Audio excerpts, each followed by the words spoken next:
Hello everyone, welcome to my channel Khandelkar academy. इस lecture में हम लोकसभा को डिस्कस करने वाले हैं। लोकसभा डिस्कस करेंगे, इसके पहले हमने राज्यसभा और राष्ट्रपति डिस्कस कर लिए हैं। आप जानते हैं संसद के 3 अंग होते हैं, एक राष्ट्रपति, राज्यसभा और लोकसभा। तो राष्ट्रपति, लोकसभा और राज्यसभा हमने डिस्कस कर लिए। अब हम डिस्कस करने वाले हैं लोकसभा। हमारे इस चैनल को करें आप सब्सक्राइब, जिससे आपको मिलेंगे नए नए लेक्चर। लूसेंट का भारतीय संविधान, इंडियन पॉलिटी हम डिस्कस कर रहे हैं। तो आइए शुरू करते हैं, ज्यादा देरी ना करते हुए लोकसभा के बारे में जानते हैं। तो लोकसभा की संरचना अनुच्छेद 81 में लिख रखा हुआ है। 81 में लिख रखा है कि लोकसभा कैसी क्या होगी। तो लोकसभा के बारे में अनुच्छेद आर्टिकल 81 याद रखना है। 79 में क्या था? संसद था, है ना। 80 में क्या था? राज्यसभा था। और 81 में क्या है? तो लोकसभा है। बहुत आसान है। तो देखिए, लोकसभा संसद का प्रथम अंग होता है या सदन होता है। तो लोकसभा संसद का प्रथम सदन और निम्न सदन है। निम्न सदन याद रखना है, निम्न सदन, निचला सदन कौन सा है? लोकसभा। और उच्च सदन है राज्यसभा। तो बहुत आसान है ना। निम्न सदन क्या है? लोकसभा। इसको आप याद रखें। इसे लोकप्रिय सदन भी कहते हैं। लोक का मतलब लोगों का। तो लोकप्रिय सदन भी कहते हैं। इसे अस्थायी सदन भी कहते हैं। अस्थायी क्यों? क्योंकि बहुमत खोने पर इसे भंग भी किया जा सकता है, इसलिए इसे अस्थायी सदन भी कहते हैं। अस्थायी सदन। जनता का सदन भी कहा जाता है, क्योंकि जनता के द्वारा ही यहां पे हम विधायकों को चुनते हैं। तो इसे जनता का सदन भी कह सकते हैं। जनता द्वारा प्रत्यक्ष चुनाव होता है। इसमें जनता द्वारा चुनाव होता है। जनता द्वारा डायरेक्ट या प्रत्यक्ष चुनाव होता है विधायकों का, तो आप जानते होंगे। तो लोकप्रिय सदन, चर्चित सदन के नाम से भी इसे जाना जाता है। तो आगे बढ़ते हैं। जिसका सभापतित्व करने के लिए एक अध्यक्ष होता है। जिसका सभापतित्व करने के लिए एक अध्यक्ष। और लोकसभा अपनी पहली बैठक के पश्चात, देखो लोकसभा की पहली बैठक होती है। लोकसभा अपनी पहली बैठक के पश्चात यथाशीघ्र अपने 2 सदस्यों को, जितने भी सदस्य चुन के जाते हैं उनमें से 2 सदस्यों को अध्यक्ष एवं उपाध्यक्ष के रूप में चुनती है। अध्यक्ष एवं उपाध्यक्ष के रूप में चुनती है। यह अनुच्छेद 93 में लिख रखा है कि एक अध्यक्ष और एक उपाध्यक्ष होगा। तो समझ में आ गया। बहुत आसान है दोस्तों, सिर्फ इसको याद रखना है, समझना है पूरी चीजों को। मूल संविधान का मतलब जब संविधान बन के तैयार हुआ था, मूल संविधान में लोकसभा की सदस्य संख्या 500 निश्चित की गई थी। 500 निश्चित की गई थी। अभी इसके सदस्यों की अधिकतम सदस्य संख्या 552 है। कभी आपको अगर पूछा जाता है कि अधिकतम सदस्य संख्या कितनी है, तो 552। लोकसभा में अधिकतम सदस्य संख्या कितनी है, तो 552। जैसे हमने राज्यसभा में पढ़े थे कि अधिकतम सदस्य संख्या कितनी है, 250। वैसे ही लोकसभा में अधिकतम सदस्य संख्या 552 है। आगे डिस्कस करते हैं, उसके बाद साइड का चार्ट डिस्कस करेंगे। शक्ति है, इसमें से अधिकतम 330 सदस्य राज्यसभा से निर्वाचित क्षेत्र। इसमें से 330 सदस्य जो होते हैं, समझो इस बात को, इसमें से 330 सदस्य जो होते हैं, इसमें से 330 सदस्य जो होते हैं वो राज्यों के निर्वाचन क्षेत्रों से, राज्य जितने भी राज्य हैं हमारे, अभी वर्तमान में 28 राज्य हैं, तो राज्यों के निर्वाचन क्षेत्रों से वो अधिकतम 20 सदस्य संघीय क्षेत्रों से निर्वाचित किए जाते हैं। अधिकतम 20 सदस्य संघीय क्षेत्र का मतलब केंद्र शासित प्रदेश, संघ क्षेत्र, संघीय क्षेत्र से निर्वाचित किए जाते हैं। तो 530 और 20, 530 राज्यों से और 20 जो है वो संघीय क्षेत्रों से किए जाते हैं। राष्ट्रपति अंगल भारतीय वर्ग के अधिकतम 2 सदस्यों को मनोनयन करता है, यानी नॉमिनेट करता है। कौन करता है? राष्ट्रपति। अंगल भारतीय यानी एंग्लो इंडियन। मैंने बताया था, एंग्लो इंडियन उन लोगों को कहते हैं जिनके पिता ब्रिटेन के हो और जिनकी माता भारत की हो, तो उनसे जो लड़का या लड़की पैदा होता है तो उसे अंगल भारतीय कहा जाता है। क्योंकि भारत 250 साल तक के अंग्रेजों का गुलाम रहा है, अंग्रेजों का शासन रहा है। तो बहुत से ऐसे लोग थे जो यहाँ पे हैं अंगल भारतीय। तो संविधान बनते टाइम पे इनको भी हमने आरक्षण दिया गया है, तो इनको भी आरक्षण दिया गया है। इसलिए 2 सदस्यों को राष्ट्रपति लोकसभा में मनोनयन करते हैं। तो याद रखना, राष्ट्रपति कितने लोगों को? 2 लोगों को। लोकसभा में 2 लोगों को, जबकि हमने राज्यसभा में पढ़े थे 12 लोगों को किया जाता है। है ना। तो ये समझ में आया फ्रेंड्स, बहुत आसान है। वर्तमान में लोकसभा की सदस्य संख्या 545 है। वर्तमान में लोकसभा की सदस्य संख्या कितनी है? 545 है। डायरेक्ट क्वेश्चन आएगा वर्तमान में कितनी है, तो 545 है। वर्तमान में कितनी है? 545 है। जिस 545 है तो देखो 224 सदस्य राज्यों से जाते हैं, 224 सदस्य राज्यों से और 19 सदस्य केंद्र शासित प्रदेश से निर्वाचित होते हैं। 524 सदस्य राज्यों से और 224 सदस्य यानी 19 सदस्य केंद्र शासित प्रदेशों से निर्वाचित होते हैं। वह 2 सदस्य अंगल भारतीय वर्ग के प्रतिनिधित्व के रूप में राष्ट्रपति द्वारा मनोनीत किए जाते हैं। कभी पूछा, यह अनुच्छेद 331 के तहत राष्ट्रपति अंगल भारतीय लोगों को मनोनीत या नॉमिनेट करते हैं। तो यह अनुच्छेद 331 के तहत। तो ये समझने वाली बात है, बहुत आसान है। तो कभी पूछा तो वर्तमान में कितनी है, तो 545, इसको याद रख लीजिए आप, ये पेपर में आते रहते हैं, है ना। ये यहां से इतने ही क्वेश्चन आएंगे। नए परिसीमन के बाद लोकसभा में अनुसूचित जातियों यानी एससी शेड्यूल्ड कास्ट के लिए 84 स्थान। देखो एससी के लिए कितना है? 84, ये पेपर में आता है फ्रेंड्स। और एसटी के लिए कितना है? तो एसटी के लिए 47, तो एससी के लिए 84 और जनजाति यानी एसटी के लिए 47 स्थान आरक्षित किए गए हैं अनुच्छेद 330 के तहत। तो 330 में यहां लिख रखा है कि अनुसूचित जातियों के लिए लोकसभा में 84 सीट और अनुसूचित जनजातियों के लिए लोकसभा में 47 सीट आरक्षित किए गए हैं। ये दोनों को आप प्लस कर लेना, ये दोनों का भी प्लस करके भी पूछी जा सकती है कि लोकसभा में टोटल आरक्षित सीट कितनी है। तो 47 और 84 को प्लस कर लेना आप, तो वो आंसर हो जाएगा। तो ये समझ में आ गया, ये अनुच्छेद याद रखना है। और एससी के लिए 84 और एसटी के लिए 47, ये भी आपको याद रखना है। ये परीक्षाओं में, वनडे एग्जामों में, कभी कभी स्टेट पीसीएस में वगैरह एग्जाम में पूछा जाता है, जो भी एग्जाम होती है। 2001 में संसद द्वारा पारित 84वें संविधान संशोधन विधेयक, एक विधेयक पास किया गया था। 84वां संविधान संशोधन विधेयक के अनुसार लोकसभा एवं विधानसभाओं की सीटों की संख्या 2026 तक यथावत रखने का प्रावधान किया गया है कि 2026 तक, 2001 में संशोधन हुआ 84वां और 2026 तक यथावत जैसी चल रही है वैसी रखने का प्रावधान 2026 तक किया गया है। लोकसभा के सदस्यों का चुनाव गुप्त मतदान द्वारा, लोकसभा के सदस्यों का चुनाव, जो विधायक होते हैं, लोकसभा के सदस्यों का चुनाव गुप्त मतदान के द्वारा किया जाता है। क्योंकि हम जाते हैं, आप दिए होंगे कभी वोट, आप सब 18 साल के ऊपर के हो गए होंगे जो लोग वीडियो देख रहे हैं, तो हम जाके जो डायरेक्ट वोट देते हैं वो एक प्रकार का गुप्त मतदान है। वहां पे एक गुप्त तरीके से बना दिया जाता है, वहां जाके हम टूटा बजाते हैं, लगाते हैं टिक विक, है ना। तो समझ में आ गया आपको। तो ये क्या है? ये गुप्त मतदान के द्वारा वयस्क मताधिकार। वयस्क किसे कहा गया है? यहां पे वयस्क उसे कहा गया जो 18 साल के ऊपर हो जाते हैं। वयस्क मताधिकार द्वारा 18 वर्ष के आधार पर होता है। 18 वर्ष के ज्यादा वाले दे पाते हैं ना वोट, इसलिए 18 वर्ष के आधार पर होता है। गुप्त मतदान द्वारा डायरेक्ट चुनाव होता है, यानी प्रत्यक्ष रूप से चुनाव इनका किया जाता है। उसके बाद क्या हुआ फ्रेंड्स? 61वां संविधान संशोधन 1989 के अनुसार एक संविधान संशोधन किया गया। 61वां संविधान संशोधन 1989 के अनुसार भारत में अब 18 वर्ष की आयु प्राप्त व्यक्तियों को वयस्क माना जाएगा। 18 वर्ष के बाद वाले लड़कों को या लड़कियों को वयस्क माना जाएगा। तो ये राजीव गांधी के कार्यकाल में किया गया था 61वां संविधान संशोधन 1989। इसके अनुसार वोट देने की उम्र, मत डालने की उम्र 21 वर्ष से घटाकर 18 वर्ष कर दी गई थी। एक बात आपको जानकारी के लिए बता दूं, 1989 के पहले वोट उन लोग दिए करते थे, मत देने का अधिकार सिर्फ 21 वर्ष के बाद वाले लोगों को हुआ करता था। लेकिन एक संविधान संशोधन किया गया, 61वां संविधान संशोधन 1989 के अनुसार मत डालने की आयु 21 वर्ष से घटाकर 18 वर्ष कर दी गई। 21 वर्ष से घटाकर 18 वर्ष कर दी गई। ये राजीव गांधी के कार्यकाल में किया गया था। तो ये पूछा जाते रहता है कौन सा संविधान संशोधन? 61वां, राजीव गांधी के कार्यकाल में 21 से घटाया और 18 कर दिया, और 18 ही चलेगा अभी। और 18 साल के ज्यादा वालों का वोटर आईडी बन जाता है और वो जाके मतदान दे सकते हैं। अब बात करेंगे हम आगे।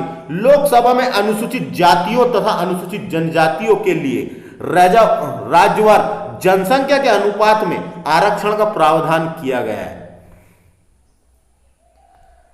जनसंख्या के अनुपात में अनुच्छेद 330 में अनुसूचित जातियों के लिए है और अनुच्छेद 332 में अनुसूचित जनजातियों के लिए यह प्रावधान किया गया है। आरक्षण का काय के अनुसार, जनसंख्या के अनुपात के अनुसार, जनसंख्या के अनुपात में आरक्षण का प्रावधान किया गया है। ये दोनों अनुच्छेद याद रखना है आपको। यह प्रावधान 10 वर्ष के लिए किया गया था। शुरू में यह प्रावधान 10 वर्ष के लिए किया गया था, किंतु इसे संविधान संशोधन द्वारा 10-10 वर्ष के लिए आगे बढ़ाया जाता रहा है। 10-10 वर्ष के लिए आगे बढ़ाया जाता रहा है। वर्तमान में 95वां यानी कि 95वां संविधान संशोधन 2009 द्वारा अनुच्छेद 334 में संशोधन कर लोकसभा में अनुसूचित जातियों और अनुसूचित जनजातियों के आरक्षण तथा अंगल भारतीयों को मनोनीत करने संबंधित प्रावधानों को 2020 तक के बढ़ा दिया गया है। 2020 तक के बढ़ा दिया गया है। तो ये संविधान संशोधन आपको याद रखना है। ये 2009 वाला संविधान संशोधन है। 95वां इसको बोलेंगे 95वां संविधान संशोधन के द्वारा, है ना। तो ये समझ में आ गया आपको, यहां तक के हमने डिस्कस किए। अब हम पहले इधर के वाला एक छूट गया था, भारत में अमेरिकी राष्ट्रपति जो भारत आया, तो इसको देख लेते हैं। यहां से क्वेश्चन कभी बड़ी एग्जामों में बन सकता है ना। और ये भी आपको जानकारी के लिए पता होना। तो अब तक अमेरिका के कौन से राष्ट्रपति हैं जो भारत आए, तो आपको जानकारी के लिए मैं बता दूं, अब तक भारत के 7 राष्ट्रपति भारत आ चुके हैं। अब तक अमेरिका के 7 राष्ट्रपति भारत आ चुके हैं। तो कौन कब आया, किसके कार्यकाल में आया और क्या क्या उनने विजिट किए, कौन संसद में जाके बोले। जब भारत आए तो संसद में आके कौन बोले, कौन ऐसे थे जो आए घूमे फिरे लेकिन संसद नहीं गए। तो ये सब याद रखना है, पेपर में आता है। तो देखिए, भारत और अमेरिका का हमेशा से ही दोस्ताना रहा है। आप तो जानते हैं भारत और अमेरिका का हमेशा से ही दोस्ताना रहा है। दोनों देशों के बीच मजबूत संबंध भी रहे हैं। और साल 1959 में पहली बार अमेरिका के राष्ट्रपति भारत आए थे, जिनका नाम था DD. Eisenhower.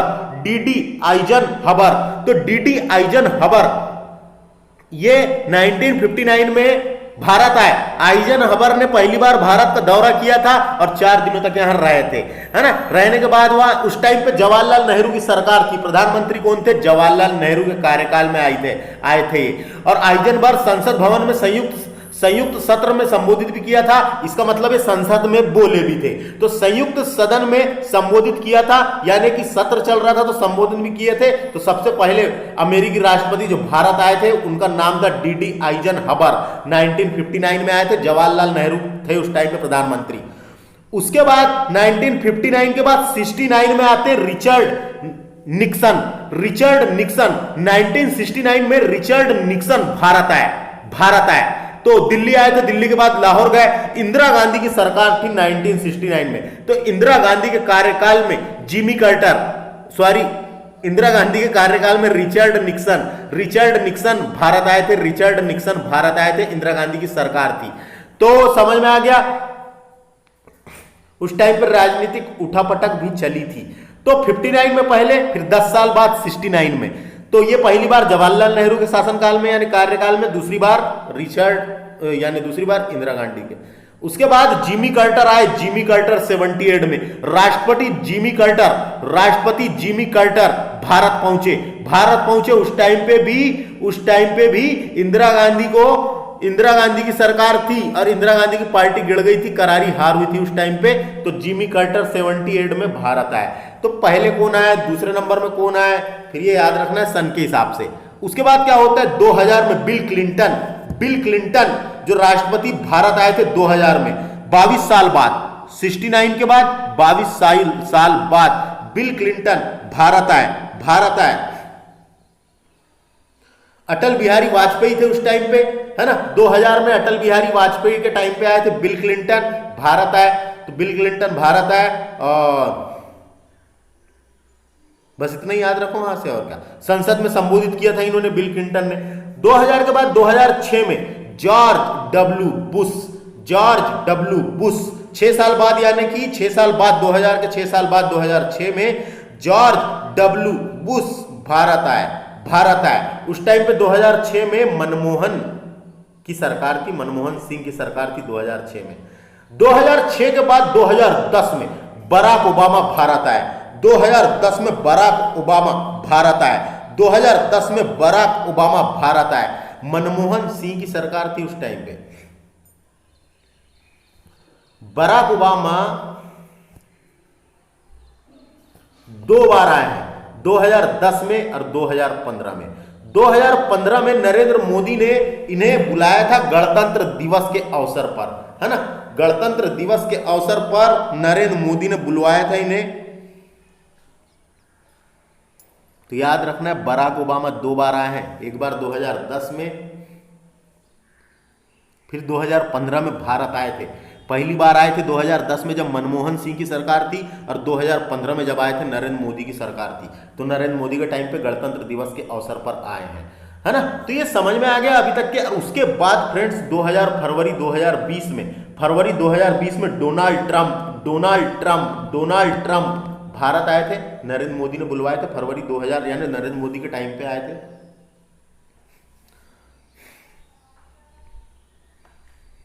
Donald Trump Bharat आए। भारत आने के बाद वो सीधे लाहौर गए, है ना, सॉरी, भारत आने के बाद ताजमहल देखने गए थे, उसके बाद आए। तो समझ में आया क्या, क्वेश्चन आता रहता है। तो समझ में आ गया, डोनाल्ड ट्रंप जो है ये भारत आए, डोनाल्ड ट्रंप भारत आए, ताजमहल देखे। ताजमहल देखने के बाद जो अहमदाबाद में क्रिकेट, विश्व का सबसे बड़ा जो क्रिकेट स्टेडियम बना है, वहां पे इन्होंने संबोधित किया था। वहां पे अपने भाषण दिए, संबोधित किया। तो अहमदाबाद में संबोधित किया था, याद रखना है, डोनाल्ड ट्रंप। तो समझ में आ गया दोस्तों, अभी तक 7 राष्ट्रपति, अमेरिकी राष्ट्रपति जो भारत आए। पहले कौन से आए थे और संसद में कौन कौन बोले, और 2 बार बराक ओबामा आए हैं। तो ये सब आपको याद रखना है। और कौन आए लेकिन संसद में नहीं बोले, उनके नाम ये लिख रखें, और जो संसद में बोले उनके नाम ये लिख रखें। तो याद आपको रखना पड़ेगा, है ना, याद रखना पड़ेगा पहले कौन थे। और तो समझ में आ गया। 2006 के बाद डोनाल्ड ट्रंप भी आए हैं, 2010 के बाद डोनाल्ड ट्रंप भी आए हैं। कब आए हैं जानते हैं आप, 2020 में फरवरी, नरेंद्र मोदी के टाइम पे। तो ये याद रखने का है, ये पूरे बनती है यहां से याद रखने का। क्वेश्चन कैसे पूछा जा सकता है। अब आगे चलते हैं।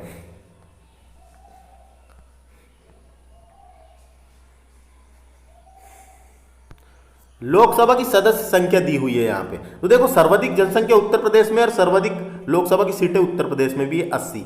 दूसरे नंबर में महाराष्ट्र में 48। तो आपको याद रखना पड़ेगा, उत्तर प्रदेश में 80 है। चुनाव जब होते होंगे तो आप न्यूज़ देखते होंगे, तो कई सीटें तो ऐसे ही याद हो जाती है ना। इसलिए जब रिजल्ट आता है तो थोड़ा न्यूज़ भी देखा करें। तो पश्चिम बंगाल में 42, बिहार में है 40। बिहार में 40 सीट है लोकसभा की। तमिलनाडु में 39 है। मध्य प्रदेश में 29। तो जो लोग मध्य प्रदेश के हैं तो ये तो वनडे एग्जामों में आते रहता है, 29, है ना। और कर्नाटक में कितनी है, 28। गुजरात में 26, राजस्थान में 25, आंध्र प्रदेश में 25, उड़ीसा में 21 ही सीट है मात्र।